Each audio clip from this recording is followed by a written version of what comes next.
Moi, je m'appelle Modibo Sako. Je suis du Mali et je suis le coordinateur national aux zones, donc chargé de la mise en œuvre du protocole de Montréal en République du Mali. Et comme vous le savez, le premier objectif pour nous, c'était vraiment l'élimination des CFC. Alors, on a quand même pu réussir cette élimination, ce respect d'échéance de 2010, qui était une élimination totale. Je crois que le Mali, aussi bien que tous les pays, article 5, ont pu respecter ce calendrier d'élimination. Après cela, d'autres défis nous attendaient. Ce défi, en fait, c'est les HCFC. Parce que il s'agit non seulement on a protégé l'ozone, mais il s'avère qu'en protégeant l'ozone, on a quand même causé quelques dégâts sur le climat. Donc cette interface, il fallait aussi le rectifier. Donc c'est dans ce cadre que nous nous sommes lancés dans ce nouveau programme d'accélération de l'élimination des HCFC, notamment communément appelé le 22 chez nous, et puis aussi les 134. Donc ce nouveau défi, quand même, nous sommes là-dessus. Nous avons bénéficié d'un appui du Fonds multilatéral pour quand même réviser un peu nos inventaires et revoir nos législations pour les réajuster en fonction de ce nouveau défi. Et ça, nous sommes là-dessus. Il s'agit maintenant d'aller vers cette accélération définitive, voire jusqu'en 2015 ou 2020, etc.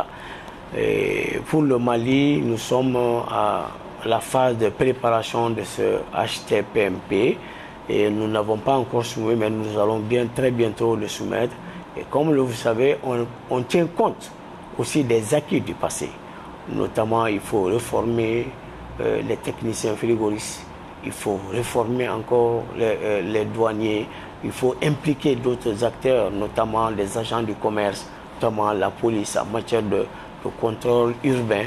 Donc voilà de nouveaux challenges qu'il nous faut aujourd'hui, non seulement pour protéger la couche d'ozone, mais aussi pour agir sur le climat. Nous savons, on nous a dit, des calculs ont montré aujourd'hui que uniquement avec l'accélération de ce calendrier d'élimination des HCFC, ça va jusqu'à 3,5 millions de gigatonnes équivalent CO2. Donc c'est pour vous dire que cela va avoir un impact considérable sur les changements climatiques. Et je profite aussi de cette occasion pour dire qu'il est temps aujourd'hui que ces deux conventions œuvrent ensemble.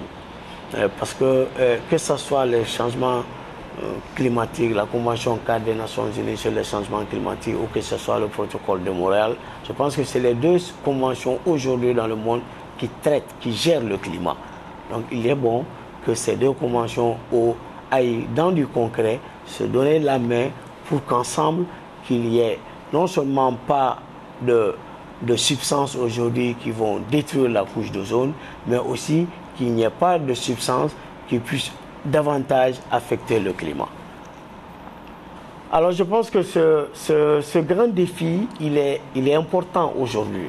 Et vous savez, dans la mise en œuvre du protocole de Montréal, le programme le PNEI DTI à Paris, en l'occurrence, a fait d'énormes publications. Et ces outils aujourd'hui qui sont à la disposition, surtout, j'ai dit, des pays africains, nous apportent d'énormes appuis. Parce que ça nous a permis de mieux appréhender ce problème de destruction de la couche d'ozone.